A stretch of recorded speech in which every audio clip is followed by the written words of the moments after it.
Hello बच्चों, स्वागत है आप सभी का हमारे YouTube channel RP online classes में। मैं आरपी यादव आज का इस क्लास में 11वीं क्लास फिजिक्स का एक छोटा सा टॉपिक लेकर के आए हैं, मोमेंट ऑफ इनर्शिया। ठीक है, तो मोमेंट ऑफ इनर्शिया क्या है, ठीक है, इस चीज़ को आज हम लोग जानेंगे। और अगर किसी भी ऑब्जेक्ट का मोमेंट ऑफ इनर्शिया अगर हमें फाइंड आउट करना है तो दो अलग अलग प्रकार का थ्योरम का हम लोग इसमें यूज करते हैं, उसके बारे में भी हम लोग आज इस क्लास में पढ़ेंगे। ठीक है, तो सबसे पहले अगर कोई भी बॉडी किसी एक्सिस के अबाउट या किसी पॉइंट के अबाउट अगर रोटेट कर रहा है तो उस एक्सिस या पॉइंट के अबाउट अगर रोटेट कर रहा है तो जिस प्रकार से आप लोग पढ़े होंगे इनर्शिया यानी जड़त्व, लीनियर मोशन के लिए इनर्शिया या जड़त्व पढ़े होंगे, जिसमें बताया गया होगा कि इनर्शिया एक ऐसा प्रॉपर्टी है जिसके चलते कोई भी बॉडी अगर रेस्ट में है तो वो रेस्ट में ही रहना चाहता है, और अगर एक स्ट्रेट लाइन में एक यूनिफॉर्म मोशन से अगर गति कर रहा है तो उसी रूप में वो गति करते रहना चाहता है। इस प्रॉपर्टी को हम लोग, इस टेंडेंसी को हम लोग इनर्शिया कहते हैं। ठीक है, उसी प्रकार से यहाँ पर रोटेशनल इनर्शिया होता है। ठीक है, रोटेशनल इनर्शिया कहने का मतलब है कि अगर कोई भी ऑब्जेक्ट किसी पॉइंट के अबाउट एंगुलर या सर्कुलर मोशन में अगर घूम रहा है, ठीक है, यानी एंगुलर मोशन अगर वो कर रहा है तो वो एंगुलर मोशन उस सर्कुलर पाथ पर तब तक बना हुआ रहेगा, यानी चेंज नहीं होगा जब तक कि उस पर कोई एक्सटर्नल टॉर्क ना लगे। लीनियर मोशन में फोर्स लगेगा तब मोशन चेंज होगा, बट एंगुलर मोशन में जब टॉर्क लगेगा ना तब उसका मोशन चेंज होता है।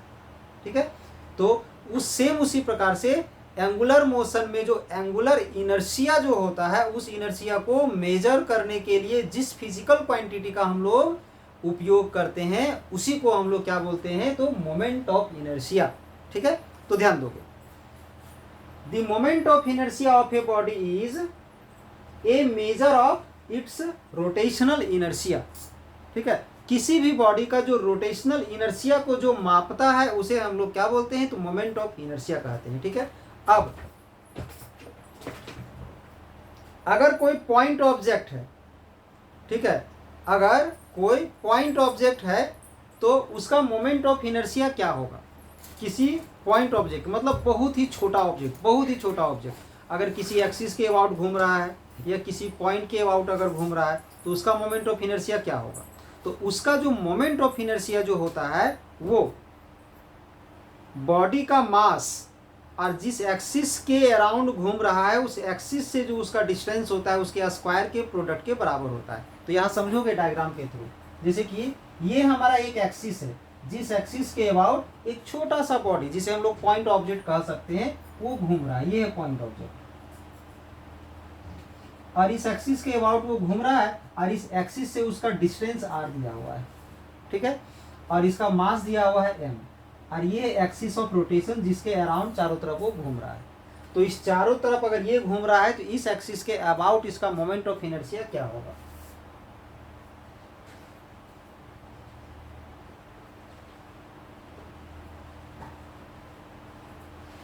Moment of inertia of A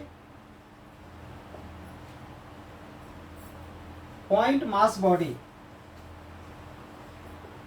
is equal to the product of its mass and a square of its distance from the axis of rotation। यानी मोमेंट ऑफ इनर्शिया को हम लोग शॉर्ट में एम आई लिखते हैं, इसका हो जाएगा M R square. Moment of inertia को हम लोग आई से भी लिखते हैं ऐसा। तो ये तो किसी पॉइंट ऑब्जेक्ट का मोमेंट ऑफ इनर्शिया हो गया। ठीक है, अब अगर एक बड़ा सा बॉडी हो जिसे हम लोग सिस्टम ऑफ पार्टिकल्स भी कह सकते हैं, ठीक है, उसका मोमेंट ऑफ इनर्शिया क्या होगा, सो ध्यान दोगे।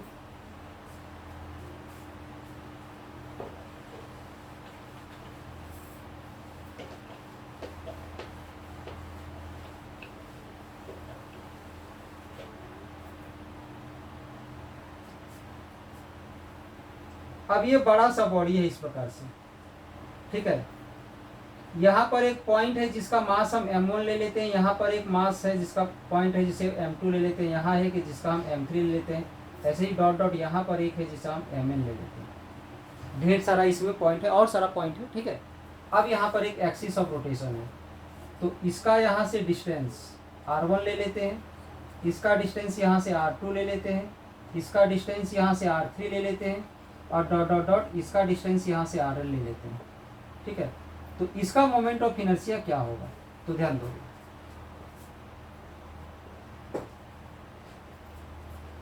Moment of inertia of system of particles,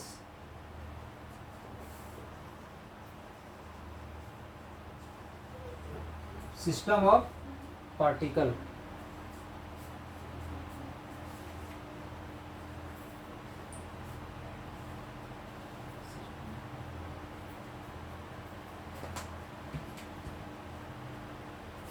equal to, जैसे एक छोटा सा बॉडी का मोमेंट ऑफ इनर्शिया क्या हुआ था, मास इनटू डिस्टेंस स्क्वायर, तो वही चीज होगा सबके लिए अलग अलग। m1r1 square, m2r2 square, m3r3 square, dot dot mnrn square, ऐसा होगा। इसे हम लोग लिख सकते हैं I इक्वल टू समेसन डाल करके mi ri स्क्वायर, और I का वैल्यू 1 से n तक, ये लिख सकते हैं, ठीक है। ये है मोमेंट ऑफ इनर्शिया। अब हम लोग किसी भी बॉडी का मोमेंट ऑफ इनर्शिया फाइंड करने के लिए दो थ्योरम का यूज होता है, उस थ्योरम को हम लोग अब यहाँ फिलहाल पढ़ेंगे।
Theorems on moment of inertia.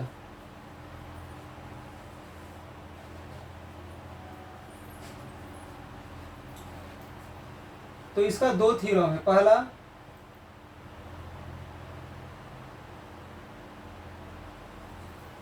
एक है परपेंडिकुलर एक्सिस और एक है parallel axis.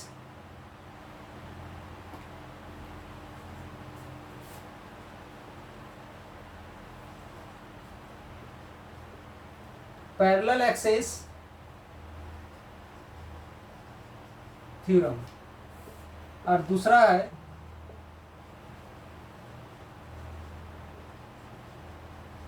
Perpendicular axis theorem.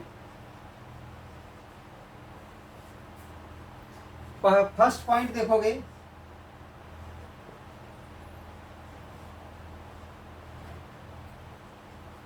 Parallel axis theorem on moment of inertia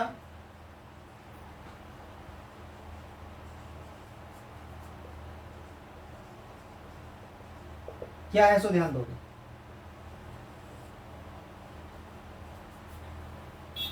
अगर यहां पर एक बॉडी है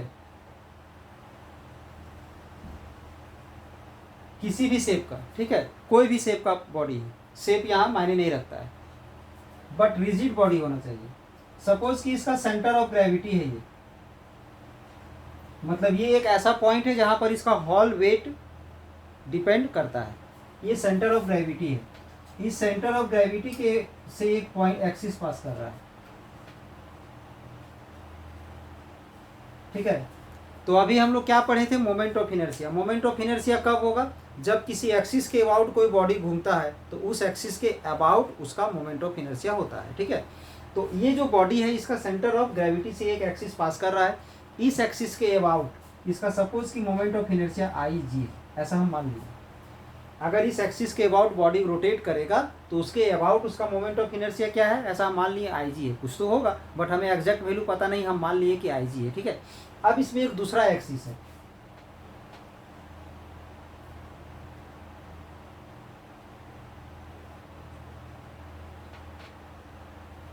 एक अनदर एक्सिस है, वो कहीं भी हो सकता है, बॉडी के अंदर बॉडी के बाहर कहीं भी हो सकता है, बट इसके पैरेलल होगा, ठीक है।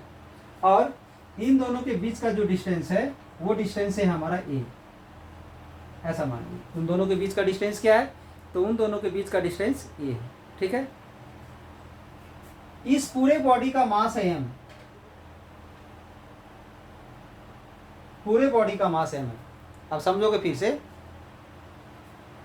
सेंटर ऑफ ग्रेविटी से पास करने वाले एक्सिस के अबाउट इस बॉडी का मोमेंट ऑफ इनर्शिया आई जी है, इस पूरे बॉडी का मास m है, और इसी एक्सिस के पैरेलल कोई अनदर एक्सिस है जो कहीं भी हो सकता है, और उस एक्सिस से इसका डिस्टेंस है हमारा a। तो ये जो एक्सिस है, इस एक्सिस के अबाउट मोमेंट ऑफ इनर्शिया क्या होगा, तो इसके अबाउट इसका मोमेंट ऑफ इनर्शिया अगर i है तो i इक्वल टू हो जाएगा आई जी प्लस एम ए स्क्वायर, ये फॉर्मूला होगा। यानी इस एक्सिस के अबाउट अगर हमसे कोई पूछ दे कि इसके अबाउट मोमेंट ऑफ इनर्शिया क्या है, तो इसके लिए हमें इसके अबाउट का मोमेंट ऑफ इनर्शिया पता होना चाहिए, दोनों के बीच का डिस्टेंस पता होना चाहिए, और पूरे बॉडी का मास पता होना चाहिए, तो ये होगा, ठीक है। तो ध्यान दोगे, तो लिखोगे according to this theorem,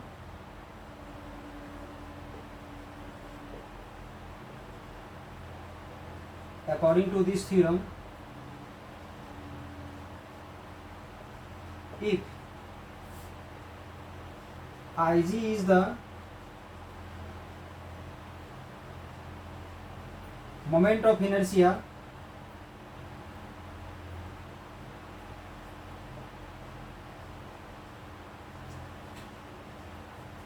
Ig is the moment of inertia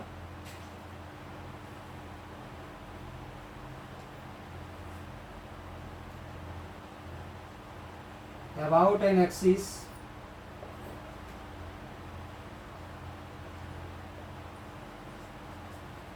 passing through, या यहाँ लिख सकते हो moment of inertia of a body about an axis passing through its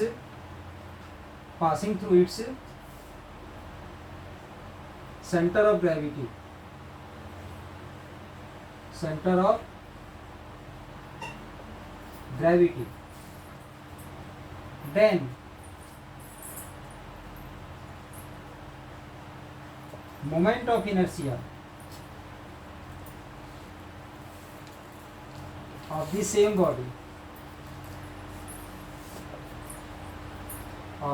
body, about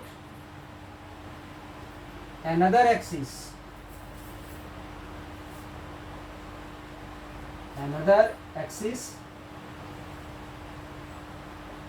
parallel to given axis is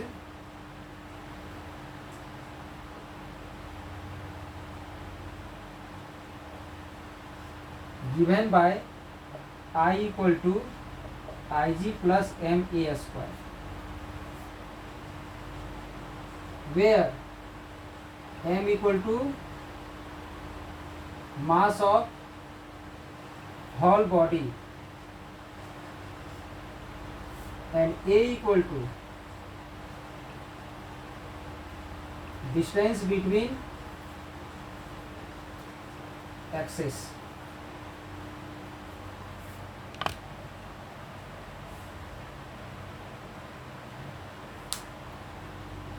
अब इसके बाद इसका second theorem में ध्यान दोगे, second point,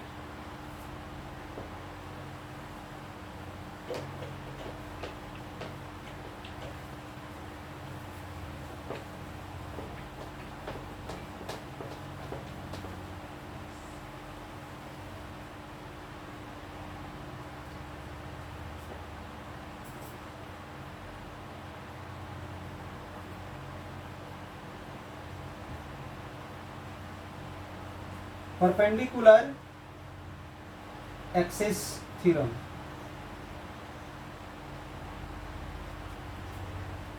on moment of inertia.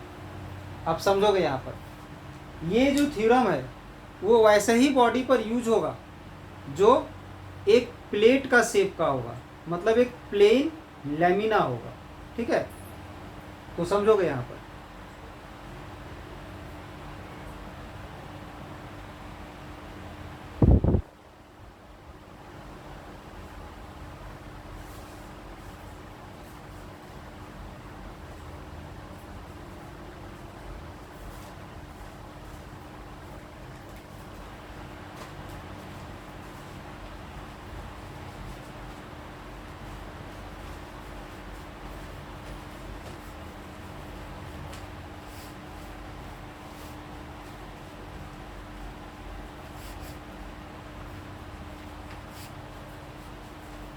ध्यान दोगे यहाँ पर, ये एक प्लेट है। ठीक है, ये जो आप लोग को दिख रहा है वो क्या है, तो एक प्लेट है। सपोज कर लो कि ये हमारा एक प्लेट है, प्लेट इस प्रकार का प्लेट है, प्लेन। तो ये जो आपको एक प्लेट दिख रहा है ना, इस प्लेट ऐसा सपोज लो ऐसा, तो इसमें एक एक्सिस इस प्रकार से ऐसा, इस प्लेट के प्लेन जो होगा, प्लेन उसके प्लेन के परपेंडिकुलर है। ठीक है, और दो अनदर एक्सिस है।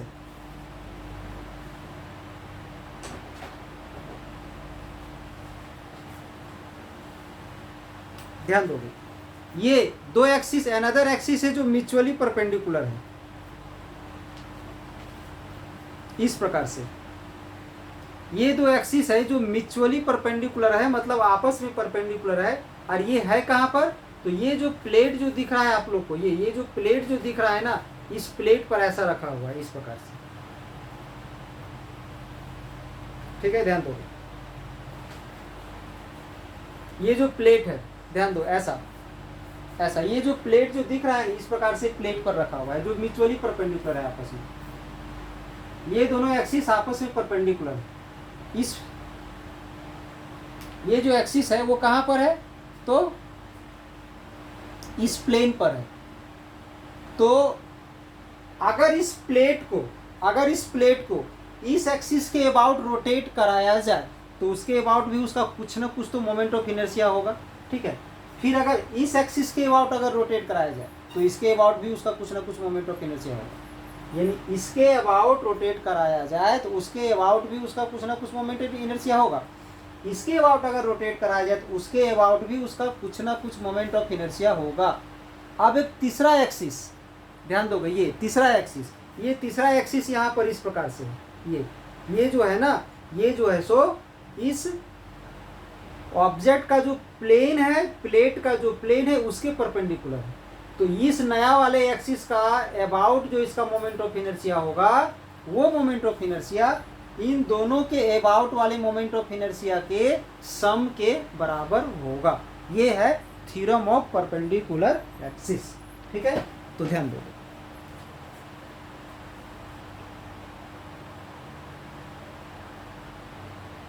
it states that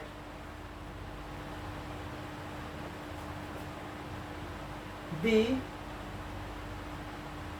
moment of inertia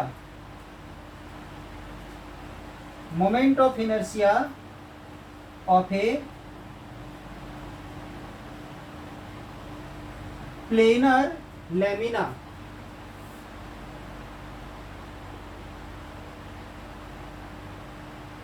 moment of inertia of a planar lamina about an axis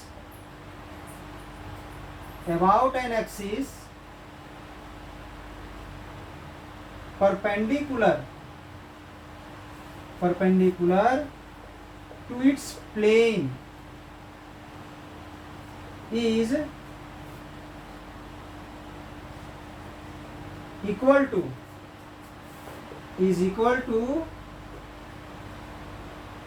the sum of moment of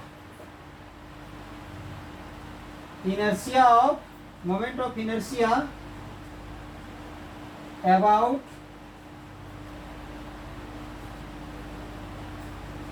two mutually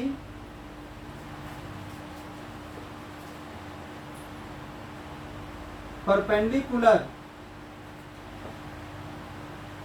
axis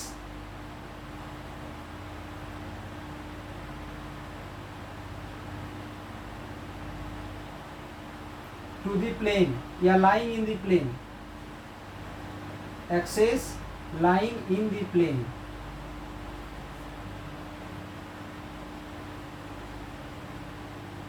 of lamina।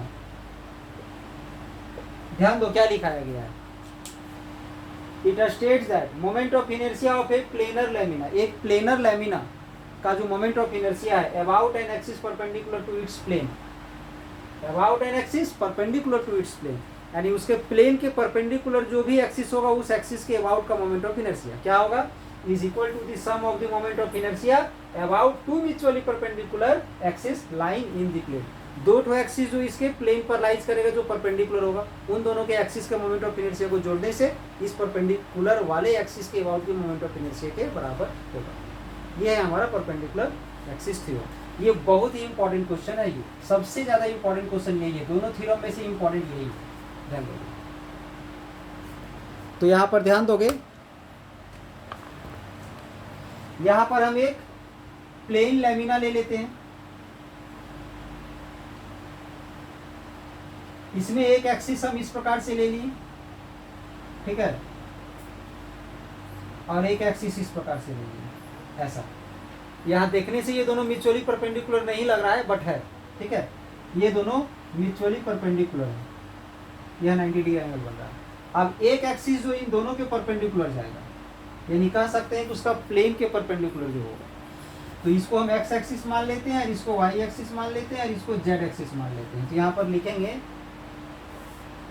let x and y are two mutually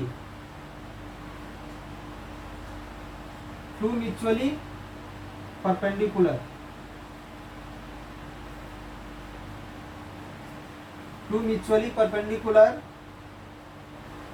axes lying in the plane of lamina. फिर लिखेंगे Z is another axis, Z is another axis perpendicular to its plane, उसका plane का perpendicular. अब यहां पर हम let कर लेते हैं, let I X equal to moment of inertia of lamina about X axis. फिर यहां पर आई वाई लेते हैं, moment of inertia of lamina about Y axis. I Z लेते हैं, moment of inertia of lamina about Z axis, ठीक है। तो इस थ्योरम के अनुसार क्या हो जाएगा, I Z equal to I X plus I Y, ये होगा।